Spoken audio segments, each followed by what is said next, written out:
drank more and half of that bottle. Only half of this? Yeah, You got that big scar? Only half of that. Well, a couple beers, and I had a bottle of wine. Sure. Well, the mixing is like at our age, you can't mix. Yeah, and that's You gotta commit. yeah. Whose glass is this? That one's. Now I'm just offended you didn't offer me. You didn't offer me a thing when we sat down because you knew that I was here because I wanted to talk because I talk. Motor mouth. But I do like talking about it, and it's cool. I'm really glad that you sort of reached out. I'm so glad. Well, and it's fun for me to reconnect with people. Sure. And connect. Like last night, I had a neighbor. I've been neighbors with this guy for, we've lived in this neighborhood for 6 years, and I kind of knew him a little bit, right. And I knew he had a story. And holy shit, I was blown away. So we recorded for an hour and a half last night, and I didn't realize he was a published author. He has a book on Amazon, and he suffers from PTSD, and it's on PTSD. Really? Because he did a bunch of tours in Iraq and shit. Fascinating. And I'm literally, he's always been a little bit off, the little bit off guy in the neighborhood. Right. Whenever when the cops are coming in the neighborhood, we always guess it's going to be at that house because he might be going through an episode. He's dealt with addiction and stuff after trying to self-medicate. Yeah. Dealing with the shit and sitting down and having that like just an intense conversation for an hour and a half with him is like fucking whoa. Well, that's what I like about your blog and the essence of your podcast is because I always say, when I'm driving on the freeway, like people with road rage and like people are like what the fuck are you doing? Like, blah, what's this guy doing? Trying to kill us all? And I'm like, dude, you just never know what is going on inside that car, and even deeper, what's going on inside that person's head and in their life and all those things. And I've just the travel, but also going to LA, you meet a lot of interesting people. Yeah. And then the traveling, and you realize that everyone has a story. Some of them suck. Some of them are boring. Some of them are, but everyone has a story. Yeah. And I just find that that's the human condition, and I find such a value in that. Digging into it and finding it, yeah, and being willing to listen, and because that's interesting. What motivates people? Why do you want to do this? Why do you want to do that? Because on a psychological level, we all have motive. Everything we do is motivated. Yeah. Right? Absolutely.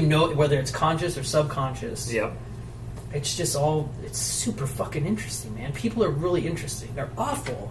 People are awful, but they're interesting, Like, yeah. That's crazy. And I think that's really great that you're into that and excited to sort of cultivate it and try to like farm it out from, like you said, your neighbor. And everybody's got a fucking neighbor, right? Yeah. And everybody's done. It's just cool to find out when you start to meet people, especially people who are, we meet a lot of interesting people traveling. Yeah. But sometimes, it's very unexpected. Their stories or whatever. So, and what I've noticed is just by doing the 8 or 10 episodes that I've done, the amount of listening and the way you listen, the way I listen now is totally different. And your wife probably loves that. no, she doesn't. I guess I don't listen to her right still, but right. We have this thing where like it's like a tone, it's like a tonal quality that you're like, nope. Yeah, I'm gonna go ahead and check out of this one. Yep. Eggs. I'll get the eggs. Yeah. See you later. What? I went to go sit. I had a weird day a few days ago, and like aliens landed, or like no, you woke up just in weird a dress, or I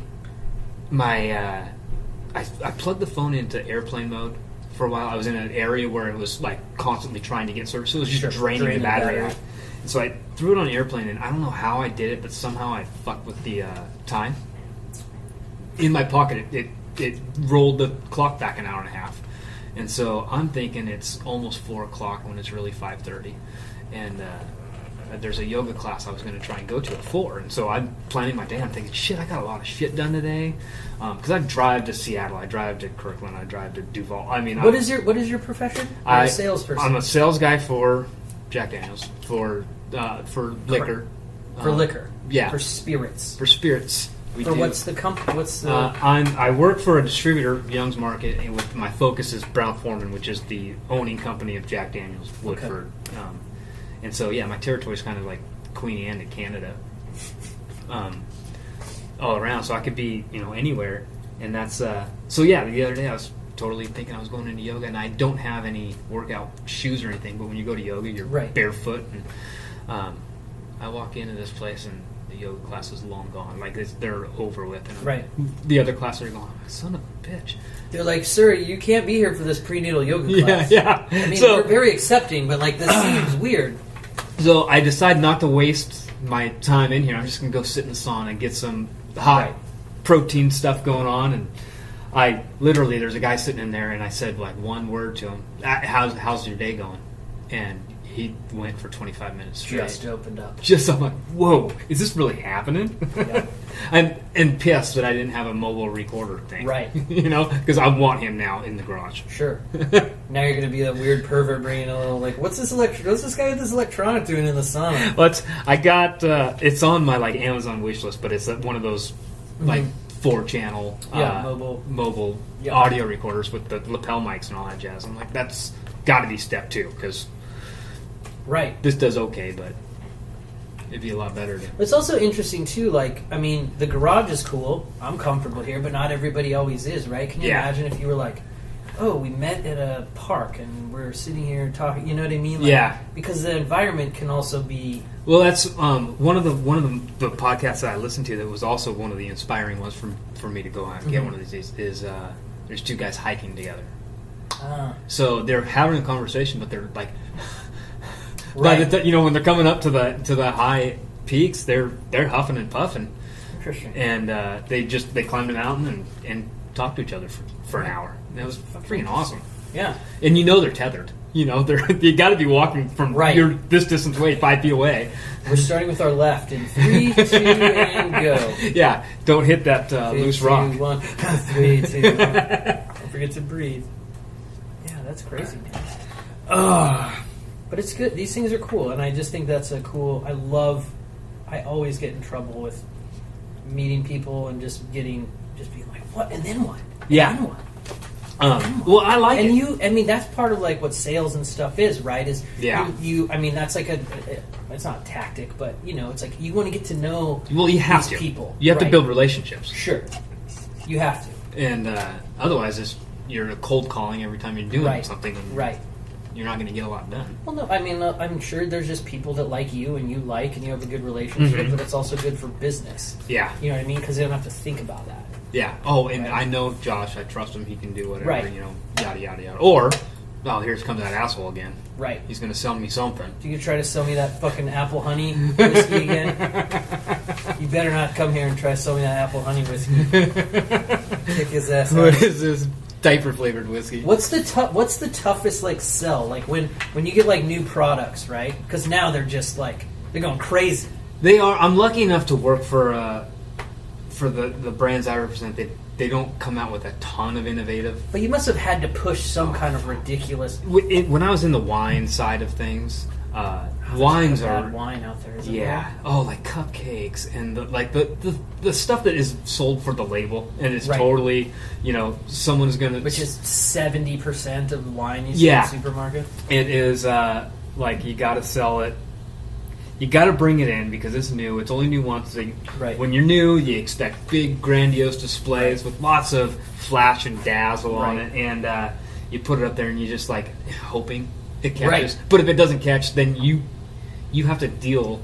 Even though the store bought the product or whatever, you have to deal with it for the next 6 months, moving it from place to place to place to place, and that's wine. There's so many bad wines like that. Sales has always been. I've never done it, but I've always tried to stay away from it, and now I've kind of been back, and we're kind of looking for.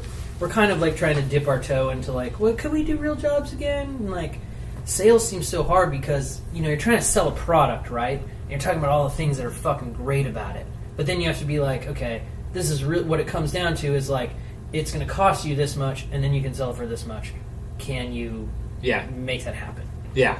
After you've spent an hour being like, it tastes like earth and leather. Yeah. And like a little bit like dog food, but like no one notices that, and it's amazing.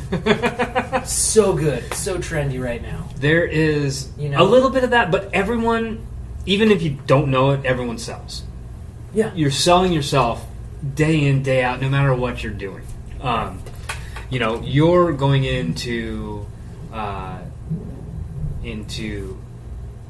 breweries, right? Selling your service, saying, "I want give me a couple flights of beer, and I'm going to do a review, and you'll be on my site." Yeah, and that's selling. Yeah, no, it totally is. But and I always I think about that email I send, and I'm like, this is too long because I'm giving them all the information and stats and how many followers we have and how many things, and most people are just like, okay, cool, we'll take some free press and have this thing. And like I always offer people, I'm like, I'll give you the file and then you can put it up on your website or whatever. And that people don't know what to do with that. They're just kind of stoked that people are interested. Yeah, can you just give me the link to your YouTube? Because then I'll attach to it. Yeah. Which I like better anyway. Well, no, it's all good for SEO and all that kind of stuff. I am. What's funny is I used to be like the tech guy at work. The actual tech guy, or like no, default tech guy? No, the ones that all the other sales guys would call and be, hey, I can't get this to work, right. Yada, yada, yada. And for years, I've been with the same company for 18 years now, and for years I was the guy that everyone called, and now all of a sudden, it's funny, when I started really getting into this and I realized how dumb I am, and how 1996 I am. Right, how you have no patience for the shit like technology has passed you. It's starting to happen to me now too. And like I know what I want to get done, I just don't know how to get it done. Like I used to be able to cut and paste and do some shit or work around. Right. Like I was just trying to get, what was it? One of the Google app things to a plugin. And it just getting it to work with the website was like, oh fuck, are you kidding me? Yeah. No, it's how difficult. Now I need to hire a nerd.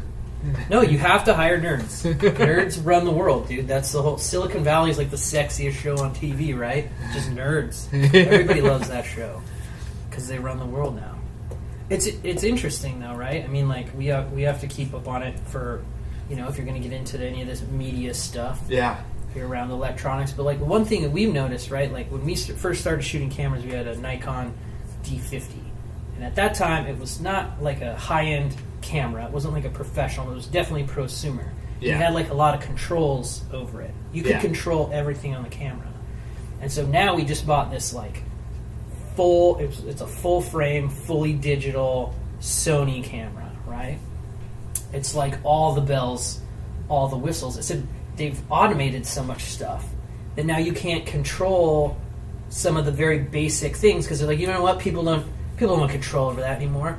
They're just gonna skip it. You know what I mean? Like where you look at our camera does this thing where it's like in an attempt to save power, right? It flips between, if it thinks you're looking in the viewfinder, it will show you the playback in the viewfinder. But if it doesn't sense you, then it will show it on the rear display. Gotcha. Right? Because the rear display drains a lot of battery, right? Yeah.